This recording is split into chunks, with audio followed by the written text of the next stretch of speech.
कुत्रा एवढा इमानदार हो म्हणले एवढा इमानदार. स्वराज्य निर्माते छत्रपती शिवाजी महाराज सगळ्यांना माहिती आहे बरोबर.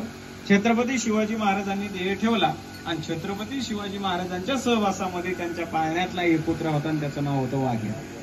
छत्रपती शिवाजी महाराजांनी ध्येय ठेवला आणि छत्रपती शिवाजी महाराजांना आग्नेय डाव दिला. महाराज आगीन नाव छत्रपती शिवाजी महाराजांना देत असताना कुत्र बाजूला उभं होतं वाघ्या नावाचं आणि त्यानं त्याच्या मनात विचार केला की आता माझा राजाच गेलाय तो मला राहून काय करायचं, म्हणून ते कुत्र पळतच गेलं आणि त्यांच्या सरणावर उडी मारली आणि स्वतः त्या सरणामध्ये संपून घेतलं. आजही तुम्ही रायगडावर जर गेलात ना तर छत्रपती शिवाजी महाराजांच्या बाजूलाच त्या वाघ्या नावाच्या कुत्र्याची समाधी आहे आणि एवढं श्रेष्ठ कुत्रे वावे त्यांचे द्वारे श्वानयाती. कुत्र्याप्रमाणे आपण सुद्धा साधूची सहवास करावा. महाराज असा जर साधूचा सहवास आम्ही जर केला तर नेमकं तिथं काय होईल तर म्हणले तिथं तुम्हाला भगवान परमात्म्याचं नामस्मरण ऐकायला भेटन म्हणले. अभंगाचं दुसरं चरण तेथे राम नाम होईल श्रवण.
त्यांचे द्वारे श्वानयाती तेथे रामनाम होईल श्रवण घडेल भोजन उच्चिष्टांचे